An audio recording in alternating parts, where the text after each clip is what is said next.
Question number 12. Find the area of equilateral triangle whose each side is 12 centimeter. किस किस को area का formula याद है? इक्विलेटरल ट्रायंगल का डायरेक्ट फॉर्मूला याद है? 1 2 क्या इंस्टॉलमेंट पे आ रहा है क्या फॉर्मूला? पहले आधा आ रहा है, फिर धीरे से और आ रहा है, फिर पूरा आ गया। मतलब देख के आया ना, बुक में वही पेज खुला है, पकड़ी गई चींटी। एरिया का फॉर्मूला क्या था? अपॉन 4। ठीक है, तो यहाँ पे साइड कितनी दे रखी है पहले वाले क्वेश्चन में? 12 सेंटीमीटर। तो एरिया क्या हो जाएगा? √3 इंटू 12 का स्क्वायर अपॉन 4। अब यहाँ पे 12 का स्क्वायर होता है 144, 3 अपॉन 4 काट दो तो 4 3 या 12 बचेंगे 2, 4 6 24 है ना। तो एरिया आ गया 36 √3 सेंटीमीटर स्क्वायर। अब चाहो तो √3 की वैल्यू रख दो 1.732 और मल्टीप्लाई कर देना है। पूछो थोड़ी, वही मैं बता रहा हूँ, अगर नहीं देखो आंसर तुम यहाँ भी छोड़ोगे सही है, बट यही चीज अब 10th क्लास में आ जाता है, क्योंकि तुम लोग वो एक्सपेक्ट करते हैं कि तुम लोगों ने रूट सीख लिया है, तुम्हें अंडर रूट्स की वैल्यू आनी चाहिए, तो वो तुम्हें नियरेस्ट डेसिमल प्लेस में आंसर चाहते हैं, तो वहां पे तुम्हें √3 की वैल्यू 1.732 रखनी पड़ेगी। अब क्यों डेसिमल प्लेस 3 डेसिमल प्लेस तक लेके जाओ? 2 डेसिमल प्लेस से भी काम कर सकते हो, 1.73 रख दो। इसलिए बोलते हैं कि अब तुम 1.732 रखोगे तो तुम्हारा आंसर भी 3 डेसिमल प्लेस तक आएगा। थर्ड डेसिमल प्लेस को राउंड ऑफ करोगे 2 डेसिमल प्लेस के लिए। समझे या नहीं समझे?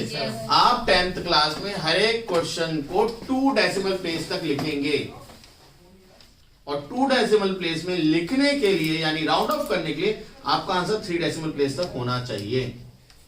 भाई कभी देखा 2 डेसिमल प्लेस को राउंड ऑफ करके 2 डेसिमल प्लेस में लिख दो? 3 को राउंड ऑफ करके 2 में लिख सकते हो। समझ में आ रही है बात या नहीं आ रही है? ठीक है, ओके। नेक्स्ट इसका सेकंड पार्ट खुद कर लोगे? ओके। क्वेश्चन नंबर 13 क्या कह रहा है? If the parameter equilateral triangle this, तो भैया देखो पैरामीटर क्या होता है? 3 2 साइड। इक्विलेटरल ट्रायंगल क्या है? तीनों साइड बराबर, तो side plus side plus side, तो 3 इंटू साइड ही लिख दो उसे। तो पैरामीटर कितना गिवन है? 24 into 3 into side, that means ये कौन सा क्वेश्चन है भाई? 13। ठीक है, तो साइड कितनी आएगी? 8 सेंटीमीटर आएगी। बाकी तुम्हें बताइए, इसमें डालो 8 है ना, 8 का स्क्वायर डालोगे आंसर आ जाएगा। ओके कर लेना। Question number 14, if the parameter of an equilateral triangle is √3 times of its square, find the length। अब ये अच्छा क्वेश्चन है, ठीक है। if the parameter equal इन्होंने बोला of an equilateral triangle। अब देखो parameter of an equilateral triangle मैं पूरा नहीं लिखूंगा भाई, मैंने P लिख दिया। पैरामीटर ऑफ इक्विलेटरल ट्रायंगल को मैंने क्या लिख दिया? P या पैरामीटर। इसकी जगह पे क्या लिखते हैं? इक्वल टू √3 टाइम्स, जहां टाइम्स वर्ड यूज हो गया इसका मतलब मल्टीप्लाई करना है, तो √3 टाइम्स एरिया, इट्स एरिया। अब मुझे बताओ, अभी इससे पहले क्वेश्चन में पैरामीटर आपने पढ़ ही लिया, क्या होता है? 3 साइड, यानी S, चलो साइड पूरा लिख देते हैं, ठीक है। एरिया का फॉर्मूला वहां मैंने लिख रखा है बड़ा मजे तरीके से, क्या? साइड 4। अब देखो भैया, √3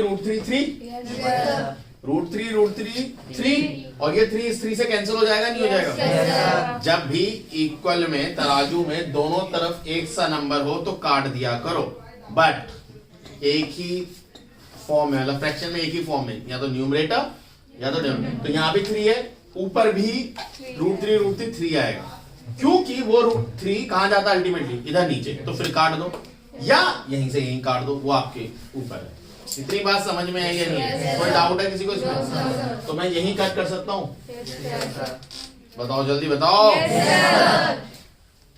आने वाले जब आप सीखोगे वहां पे ना, एक तो तरीका ये है कि साइड यहाँ पे एक है, यहाँ साइड स्क्वायर है, साइड स्क्वायर का मतलब साइड इनटू साइड, तो एक साइड से एक साइड भी कैंसिल हो जाएगी, ठीक है। कर देना, अभी कर दो, ठीक है। बची एक साइड, यहाँ सब कुछ कटने के बाद 1 बचता है, ठीक है। अगर नहीं आता तो लिख लेना, 4 यहाँ जाएगा तो 4 इंटू 1 4, और यहाँ बचा सिर्फ एक साइड, तो साइड की वैल्यू कितनी आ गई? 4 सेंटीमीटर, ठीक है। या जो भी यूनिट हो गया, मैं यूनिट नहीं दे रही, 4 यूनिट। तो सिंपल लिखना 4 यूनिट, ठीक है। Yes, sir. अब ध्यान से सुनो, एक चीज मुझे तुम्हें सिखानी है। मान लो यहाँ पे साइड थी ए, साइड को हमने क्या माना ए, ये भी √3 कट चुका है, ये क्या है a²/4, ये चल रहा है, तो इसको यहाँ ले जाओ, इसको यहाँ मल्टीप्लाई करो, मतलब हमने a से a नहीं काटा अब की बार, 4a = a² हो गया। कुछ सिखाना मांग रहा हूँ, a² को इधर लाओ तो क्या हो जाएगा 4a - a² = 0, ठीक है। a कॉमन लोगे तो क्या आएगा 4 - a आएगा, नहीं आएगा। अब जब दो चीजें मल्टीप्लीकेशन का सब मल्टीप्लीकेशन 0 होता है तो या तो ये चीज 0 होगी या ये चीज 0 होगी। पहली चीज को जब 0 रखोगे तो आंसर आएगा a = 0, दूसरी चीज को = 0 रखोगे तो 4 = a, यानी a की वैल्यू कितनी आएगी 4। ये हमने डायरेक्ट पहले ही ला दी थी, साइड a को क्या माना साइड, तो साइड हमारा पहले 4 आ गया था। तो ये हरकत क्यों करी, क्योंकि कभी भी ये क्या है, ये क्वाड्रेटिक इक्वेशन है, क्योंकि पावर कितनी है 2। जब पावर 2 होती है वेरिएबल्स की, जिसकी वैल्यू में निकालनी है उसकी पावर 2 है, तो उसको हम क्वाड्रेटिक इक्वेशन बोलते हैं। कौन सी इक्वेशन बोलते हैं? अब अगर पावर 2 है तो उसकी 2 वैल्यूज आनी चाहिए, ये हमेशा याद रखना। अगर पावर 2 है तो उसकी 2 वैल्यूज आनी चाहिए, वो है ही नहीं। समझ में आ रहा नहीं आ रहा? और अगर पावर 1 है तो उसकी एक वैल्यू है, उस इक्वेशन का बोलते हैं लीनियर इक्वेशन। जब मैंने तुम्हारा जब चैप्टर स्टार्ट करा रहा था मैंने बताया था क्वाड्रेटिक का मतलब ही होता है 2, और अगर वहां 2 है तो इसका मतलब वो 2 वैल्यूज की बात कर रहा है। और अगर पावर लीनियर इक्वेशन है तो इसका मतलब वो कितनी वैल्यू की बात कर रहा है 1। तो अभी यहाँ पे क्योंकि आपने साइड से साइड काट दिया था तो आपका एक आंसर आया। बट अगर कोई आपसे कोई अच्छा जो मैथ्स अच्छा पढ़ाता है या अच्छा पढ़ता है या कॉम्पिटिटिव लेवल का स्टूडेंट आपसे आ जाए कॉम्पीट करने, तो आपसे पूछेगा भाई साइड की पावर 2 थी तो साइड की 2 वैल्यूज होनी चाहिए, दूसरी वैल्यू बताओ, तो वहां हक्के पक्के हो जाओगे। सच बात है। तो मुझे तो तुम सबने यही करा था जब अपने टाइम पे एक्सरसाइज करी होगी, सबने यही करा होगा, साइड से साइड काटी और साइड की एक वैल्यू आंसर निकाल के दे दिया 4।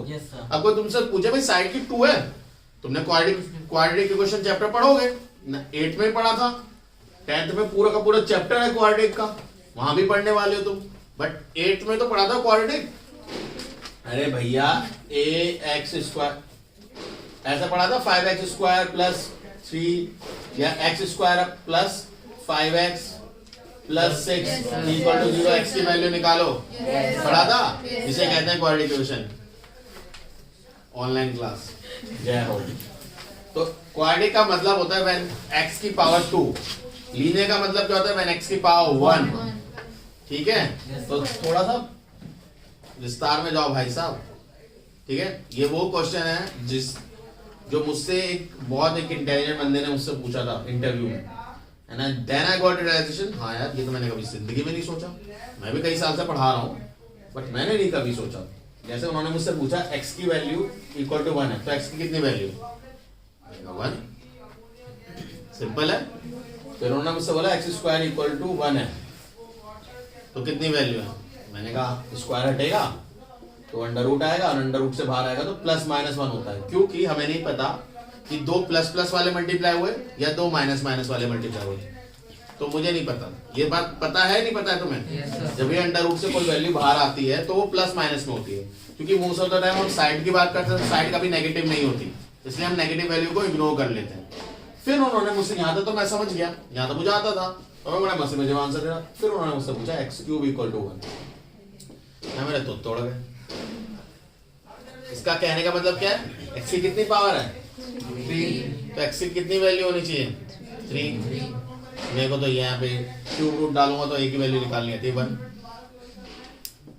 क्यूब रूट डालूंगा तो मुझे तो सिर्फ a की वैल्यू निकालनी आती है। मैं वहां चुप तो आता ही नहीं मुझे। तब जाके पता चला कि इस फॉर्म में भी आगे आप कर सकते हो। मतलब वो चैप्टर ऐसा नहीं है मैंने नहीं पढ़ा था, कॉम्प्लेक्स नंबर पढ़ाता भी था मैं बच्चों को, बट कभी इस तरीके से मैंने सोचा नहीं था कि जितनी इसकी पावर होती है उतनी उसकी वैल्यूज भी होती हैं। तो यहाँ पे साइड की कितनी पावर थी 2, तो कितनी वैल्यू होनी चाहिए थी साइड की 2, यानी इस इक्वेशन को सेटिस्फाई करने 2 हैं, या तो साइड 0 सेंटीमीटर की तो भी सेटिस्फाई होगी इक्वेशन, और साइड 4 सेंटीमीटर तो भी सेटिस्फाई होगी। समझ में आ रहा है नहीं आ रहा है? जब आपको अगर IIT लेवल या नीट लेवल तक जाना है तो आपको इस तरीके की रीजनिंग आनी चाहिए। ये रीजनिंग है, रीजनिंग समझते हो? टीचर ने नहीं पढ़ाया, बट आपको सोचना आना चाहिए कि क्या हम ऐसे से ऐसे वेरिएबल काट सकते हैं सर? अगर मैं इसको यहाँ मल्टीप्लाई करता नहीं काटता तो क्या होता? ये आपको पूछना था मुझसे। समझ रहे हो बेटा? जब भी आप आउट ऑफ द बॉक्स सोच पाओगे, अदरवाइज तो फिर तो आप में और बाकी स्टूडेंट्स में क्या फर्क रहेगा? आप भी उतना ही जा रहे हो, बाकी स्टूडेंट्स भी उतना जा रहे हैं। ठीक है, थोड़ा पुश लाओ अपनी लाइफ में। चलो भाई, किक लो, किक किक। सॉल्व तो करके दिखा दो। तो दिया। कौन सा सॉल्व? ये हैं, ये सॉल्व करो। 11th क्लास में मैथ्स ले, फिर मैं सिखाऊंगा। इसको एक कहते हैं, मैथ्स की एक अलग भी ब्रांच होती है जिसे हम कहते हैं कॉम्प्लेक्स नंबर। जाके सर्च करना, फिर मैं सिखाऊंगा। कॉम्प्लेक्स नंबर वो नंबर होता है, जैसे अभी तुम आगे चल के पढ़ोगे, अंडर रूट में पॉजिटिव नंबर तुम सॉल्व कर सकते हो, है ना? अंडर रूट के अंदर अगर कोई पॉजिटिव नंबर है उसका अंडर रूट निकाल सकते हो। जैसे मान लो 7 है, उसकी वैल्यू कुछ ना कुछ आएगी, प्लस माइनस आएगी, बट दोनों वैल्यू आएगी। बट अंडर रूट -7 का कोई आंसर नहीं। अंडर रूट के अंदर एक नेगेटिव नंबर आ जाए तो उसका कोई भी स्टडी नहीं है। अंडर रूट के अंदर का नेगेटिव आ जाता है, उसकी स्टडी बिल्कुल अलग है साइंस में, और उनको कहते हैं कॉम्प्लेक्स नंबर। तो इसके 2 फैक्टर निकल के आते थे, एक तो 1 खुद होता था और 2 फैक्टर और एक तो 1 होता था और 2 फैक्टर और होते थे, वो दोनों के दोनों कॉम्प्लेक्स हैं। तभी आओ 11th क्लास में आओ, सिखाऊंगा। ओके, क्वेश्चन नंबर 15 देखो। क्या वो कि 11th में मैथ्स ना लेते? हैं? 11th में अगर कोई मैथ्स ही ना ले 11th में मैथ्स ना ले तो फिर आई एम रियली सॉरी, मैं नहीं सिखाऊंगा। क्योंकि भाई जिसको जो फील्ड में जाना है उसको आना चाहिए। Okay, 15 the area of equilateral triangle is 1.1732 metre square, find the perimeter. तो एरिया कितना दे रखा है? 173.2 तो मीटर स्क्वायर। ठीक है, तो एरिया का फॉर्मूला क्या होता है? √3 साइड स्क्वायर अपॉन 4। तो एरिया कितना दे रखा है? 173.2/10। गलत तो नहीं लिख रहा? और इसका √3 की वैल्यू क्या होती है? 1.732 अपॉन हटा दो तो 1000 आ जाएगा, इंटू a स्क्वायर लिख दो अपॉन 4। तो 1 0 से 1 0 यहीं काट दो, इसको इससे काट दो, 1 1 लिख दो, 4 को यहाँ भेज दो, 4/100 a स्क्वायर। तो अंडर रूट डालोगे तो भी कट जाएगा। 4/100 a आएगा। a की वैल्यू कितनी आएगी? 2/10 यानी 0.2 मीटर। चाहो तो इसे सेंटीमीटर में चेंज कर लो, अदरवाइज इसमें छोड़ दो। और फिर क्या पूछा? पैरामीटर। पैरामीटर क्या होता है? 3 इंटू साइड, तो 3 इंटू 0.2 यानी 0.6 मीटर। क्वेश्चन नंबर 16 क्या कह रहा है? Find the area of isosceles triangle whose each of equal sides is 8 cm and base is 9। देखो ध्यान से सुनो, whose सर फॉर्मूला ड्राइव करोगे इसका? या इक्वल साइड्स 8 यहाँ पे है और बेस जो है वो आपका 9 है। आप सोच लोगे सर अब इसका फॉर्मूला कैसे होगा या हम इसे करेंगे कैसे? ठीक है, तो मैं आपको एक चीज समझा दूं, इसका ऑलमोस्ट इक्विलेटरल ट्रायंगल की जैसा ही होना था, बट मैंने आपको नहीं करवाया था। क्यों नहीं करवाया था? क्योंकि इक्विलेटरल आइसोस्केलस ट्रायंगल ऐसा मिले, ये आपका चांस है। आइसोस्केलस ट्रायंगल ये भी तो हो सकता है 8 यहाँ हो जाए 9 यहाँ हो जाए, समझे? तब बेस क्या हो जाएगा? 9। तो फिर कैसे करोगे? तो फॉर्मूला मत याद करो इसमें, मैं आपको सजेशन ये दूंगा, हम फॉर्मूला भी ड्राइव करेंगे, डोंट वरी अबाउट इट। ठीक है, ऐसा नहीं कह रहा कि फॉर्मूला ड्राइव नहीं करेंगे, बट मेरा सजेशन पर्सनली यही है कि फॉर्मूला मत याद करो, क्योंकि अगर इक्वल साइड्स ये नहीं हुई तब क्या करोगे फॉर्मूले का? अच्छा डाल देना, यही कर सकते हो, और तो कुछ होगा नहीं भाई। फॉर्म ये इक्वल साइड यहाँ आ गई तो इसे बेस थोड़ी मानने वाले हो। अगर इसे बेस मान के करोगे तो बहुत अच्छी बात है, इतना स्मार्ट वर्क कर सकते हो, तो अदरवाइज नहीं तो कुछ कह नहीं सकता। क्या होगा अब देखो ध्यान से, मान लो इक्वल आइसोस्केलस ट्रायंगल और ये साइड इक्वल है ए और ये साइड आपकी एस है। कोई डाउट है किसी को? मतलब 2 साइड्स इक्वल होते हैं, that is isosceles triangle. Scalar triangle का हमने पढ़ी लिखा है, a + b + c, और सेमी पैरामीटर निकालते हैं, उसमें माइनस करते हैं, अंडर रूट में डालते हैं, हलवा पत्ती करते हैं, आंसर आ जाता है। अभी यहाँ क्या करना है? इससे परपेंडिकुलर गिराना है। क्या करना है भैया? और यहाँ 90 डिग्री होगा। अब परपेंडिकुलर जब भी आइसोस्केलस ट्रायंगल में गिरता है तो 2 कॉन्ग्रुएंट ट्रायंगल बनते हैं। क्या बनते हैं? आपको कहोगे कॉन्ग्रुएंट ट्रायंगल क्या होता है? मतलब दो एग्जैक्टली इक्वल ट्रायंगल्स बनते हैं। क्या होता है congruent triangle? Two exactly equal, not similar, exactly equal triangle बनते हैं। मतलब ये ऐसा है कि दो किताब है और इसका ऐसे मोड़ दो तो एक दूसरे पे क्या कर जाएंगे? ओवरलैप। तो दैट मींस एग्जैक्टली इक्वल। समझ में आई बात या नहीं? तो दोनों भाई इक्वल बन गए। अब इसको, इस चीज को प्रूफ करने को कहते हैं कॉन्ग्रुएंसी। क्या कहते हैं? कर ही लेते हैं टाइम बर्बाद ना करते हुए। ए बी सी और ए डी, तो दो ट्रायंगल है तो एडी और एडी कॉमन है। जल्दी बताओ। और A B equals to A C given है कि ये इक्वल है ना। और हमने खुद ही 90 एंगल निकाला है। A D B equals to A D C equal to 90 degree, ये भी हमने निकाला है गिवन। तो बाय ये 90 डिग्री, ये साइड और ये हाइपोटेनस, तो by R H S right angle hypotenuse side. कौन सी प्रॉपर्टी है? Hypotenuse side. आरएचएस बोलते हैं, राइट हैंड साइड मत लिख देना ऐसे, ठीक है? कौन सी प्रॉपर्टी है? हाँ मैं तो वही लगी है, right angle hypotenuse side. RHS triangle ADB is congruent to triangle, बताओ। ADB is congruent to triangle ADC. अगर मुझे मैं आपसे पूछूं कि यहाँ पे ए सी डी लिख दूं तो नहीं, अगर मैं ये लिख दूं तो इसकी जगह ये लिख दूं, चलेगा? No sir. यही होता है जब जो मुझसे पुराना पढ़ा उन्हें पता है ये गलत है। जो अभी आए उन्हें लगेगा ये भी तो सही है, ट्रायंगल का नाम है। जिस सीक्वेंस में ट्रायंगल के नाम लेफ्ट साइड में लिखे हैं वही सीक्वेंस आपको राइट साइड में फॉलो भी करना है, अदरवाइज वो कॉन्ग्रुएंसी नहीं है। ठीक है? ये क्लास 8 में सिखाते हैं। जय हो ऑनलाइन। ठीक है, ओके फाइन। ये दोनों कॉन्ग्रुएंट हो गए, कोई डाउट है किसी को? Oh good. अगर ये दोनों ट्रायंगल कॉन्ग्रुएंट हो गए, इसके बाद लिखते हैं by C P C T. Advait क्या फुल फॉर्म होती है इसकी? सीपीसीटी लिखते हैं, फुल फॉर्म क्या होती है? हाँ भाई कौन बताएगा? सर मैं बताओ। Sir corresponding congruent triangle. Part गया तेल लेने, भूख लग रही है? अरे खा ले भाई। Corresponding part of congruent triangle या congruent part of corresponding triangle. नहीं सर, भाई ट्रायंगल कॉन्ग्रुएंट हुए हैं तो उनके एक जैसे पार्ट क्या होंगे? इक्वल होंगे। ये कह रहा है corresponding part of congruent triangle. भाई ट्रायंगल तो कॉन्ग्रुएंट कर लो जब भी तो कॉरेस्पॉन्डिंग पार्ट बता पाओगे। तो सीपीसीटी क्या कह रही है कि भैया आपने बोला ये 90 90, आपने बोला ये साइड बराबर, आपने बोला ये कॉमन साइड, इसका मतलब ये एंगल और ये एंगल बराबर है। समझे? भाई इस ट्रायंगल के लिए, इस वाले ट्रायंगल के ये साइड है, यस सर, इसके सामने एंगल कौन सा है? यही तो है। यस तो ये एंगल और इस वाले ट्रायंगल में इसके सामने कौन है? ये वाला एंगल। तो ये दोनों एंगल क्या हो गए? इक्वल, क्योंकि ये साइड दोनों में है। समझ में आया? तो दोनों आपने दोनों एंगल लिख दी। अब मुझे बताओ 90 90 बराबर, ये दो एंगल बराबर, तो क्या ये एंगल दहेज में आया जो बराबर नहीं होगा? आप बताओ जल्दी से। दहेज में है? अच्छा बिल्कुल, मैं डर गया, मैं कहा दहेज में भी लेते होंगे। ये दोनों बराबर होंगे। अब अगर ये दोनों बराबर हैं तो इनके अपोजिट साइड बराबर होंगी या नहीं होंगी? ये बताओ। ठीक है, जो पहले मेरे से पढ़ चुके हैं उनको पता होगा, मैं आपको पहले एंगल्स भी लिखवाता हूं।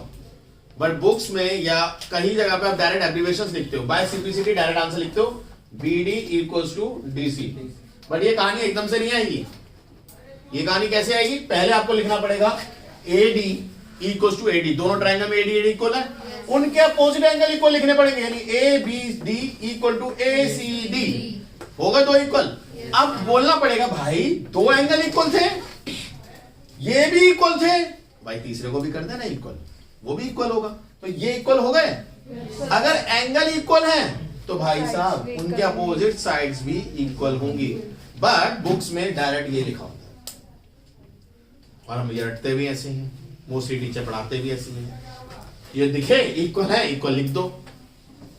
अगर दिखने वाली चीज इक्वल लिखी आती, ओए होए फिर तो मैं आधे क्वेश्चन में कहता वैल्यू तो दिख ही नहीं है, ये इक्वल है, प्रूफ क्यों करवा रहे हो आपसे, इक्वल लिख दो खत्म। ऐसे ही चैप्टर फेवरेट होते हैं। ऐसे चैप्टर फेवरेट होता है, सही बात है। समझ में आया नहीं है? इसका मतलब अगर ये ए साइड है और ये एस है तो ये s/2 होगी और ये s/2 होगी या नहीं होगी? इतनी बड़ी कहानी बस इसलिए लिखी कि s/2 हम लिख सकें, ठीक है। और ये भाई साहब को क्या माना, h, इस साइड को क्या माना h। तो एरिया का फॉर्मूला क्या होता है, half base into height. Base तो ऐसा है हमारे पास, बट हाइट नहीं पता। हाइट कैसे निकालें, पाइथागोरस जिंदाबाद। h² प्लस s/2 का square equal to a square. समझ में आया या नहीं आया? जल्दी बोलो। Yes sir. इस भाई भाई को उधर ले जाओ फटाफट। a² minus s² bye 4, LCM लो, जल्दी बताओ क्या आएगा। 4a² minus s² upon 4। Under root फेंको यहाँ से, तो स्क्वायर फेंको तो यहाँ अंडर रूट आएगा। Yes sir. यहाँ स्क्वायर ही रहेगा भाई। Yes sir. और ये 4 अंडर रूट हटा दो तो यहाँ ऊपर अंडर रूट और नीचे आ जाएगा 2। ये हाइट आ गई। एरिया का फॉर्मूला क्या था, half base into height. Half base तो अच्छा खासा बेचारा ऐसा है, सीधा साधा लौंडा है हमारा। h अंडर रूट में क्या है, पूरा पूरे थिएटर, ये अजीबो गरीब सा। 2 और 2 क्या हो जाएंगे, 4। तो आपकी बुक में ऐसा कुछ दे रखा होगा। अब मैं इसको लिखता हूँ, ठीक है, तमीज से। ये भी है गंदा गंदा सा लिखा हुआ है। यस सर, यही दे रहा हूँ। ठीक है। अब एरिया क्या है, एरिया है बेस, ऐसा हमने बेस माना था, into 4 into equal side, equal side का स्क्वायर माइनस एस क्या है, बेस का स्क्वायर अपॉन 4। समझ में आई कहानी नहीं आई? क्या है formula, base into under root में 4 इक्वल साइड का स्क्वायर, बड़ा बेस ना। समझ में आया? अभी से अप्लाई मारो यहाँ पे फटाफट। एरिया का फॉर्मूला क्या होगा जल्दी बताओ। 1/4 बेस कितना है 9 into under root 4 equal side कितनी है 8 का स्क्वायर माइनस बेस कितना है 9 का स्क्वायर अपॉन 4। समझ में आया? सॉल्व कर लेना, आ जाएगा आंसर। 9 इंटू 4 8 ये कितना होता है 64 4 जा 256। Yes sir. 256 माइनस 81 अपॉन 4 करना भैया, क्या आ रहा है 256 माइनस 81 करना 270 वो 175। पक्का? नहीं हाँ 175 होगा शायद। नहीं 5 और 175 को मेरे हिसाब से 25 कितने टाइम्स में होता है 7 सा, यस सर। है ना? 43.75 9 into 43.75 मतलब निकाल दी इसकी वैल्यू कितनी आई सर 175 डिवाइड बाय 4 करोगे अंडर रूट में कितना है 25 इंटू 7 अपॉन 4। 25 से 5 बार आएगा 5 इंटू 9 545 Yes, रूट sir. 7 अपॉन 4। चाहो तो वैल्यूज डाल देना, आंसर आ जाएगा। क्लियर है? इस तरीके से इस क्वेश्चन को करना है। इसमें जैसे सेकंड वाला बोल रखा है इक्वल साइड 10 दे रखी है, सुनो इसके सेकंड पार्ट में इक्वल साइड 10 दे रखी है और बेस 12। तो इक्वल साइड 10 मतलब यहाँ पे इक्वल साइड यहाँ पे डाल दो और बेस की जगह पे वैल्यू डाल देना बेस की। नेक्स्ट पैरामीटर दे रखा है 11 और बेस दे रखा है 4। इधर देखो पैरामीटर क्या दे रखा है थर्ड पार्ट में 11 और बेस दे रखा है 4। अब पैरामीटर किसका बना होगा सर इसका आगे मैं अरे फोर्थ पार्ट ले लो यार। पैरामीटर क्या होगा जल्दी बताओ। इसका 2A पैरामीटर बोलो तो a plus a plus s नहीं होगा? Yes, sir. 2a हो गया Yes. Plus s equal to p और s को क्या मान लो बेस। 4। ठीक है, तो यहाँ पे पैरामीटर 11 दे रखा है, यस सर। क्या है 2 into equal side into 4 plus base और बेस कितना दे रखा है क्वेश्चन में 4। तो इस प्लस 4 को भाई साहब को यहाँ भेजो, यस सर। कितना आया आ गया 3.5 ये आ जाए क्या कर दिया खतरनाक सा नाम 7/2। ये इक्वल साइड आ गई। अब एक बार इक्वल साइड भी आ गई, यस सर। बेस भी आपको गिवन है, सेम क्वेश्चन बन गया दोबारा से। ठीक है, इनके सारे क्वेश्चंस बच्चे को करके लाना, कोई अगर डाउट हो तो कल डिस्कस करेंगे इसको। ठीक है, इसके बाद नेक्स्ट फॉर्मूले नोट करके लाओगे पैरेललोग्राम का और रोमस का। ठीक है, कैसे फॉर्मूला निकल के आया अगर आप इसका थोड़ा सा एब्रीविएशन खुद भी पढ़ लोगे तो पैरेललोग्राम में एक्चुअल में 2 ट्रायंगल बना लो। Yes, sir. जब डायगोनल को जोड़ते हो तो 2 ट्रायंगल बना लो। Yes, sir. जब आपके 2 ट्रायंगल बनेंगे तो क्या हो जाएगा, उन 2 ट्रायंगल कैसे होते हैं, वो कॉन्ग्रुएंट ट्रायंगल होते हैं। एक ट्रायंगल का formula half base into height, 2 का इनटू 2 तो हाफ हट जाता है। Yes, तो sir. सिर्फ Base formula into base height, into yes, height, अब वही है। Yes, sir. रोम्बस से बस एक नया फॉर्मूला जुड़ेगा, वो पढ़ लेना। Okay. ठीक है, नेक्स्ट एक्सरसाइज कल डिस्कस करेंगे।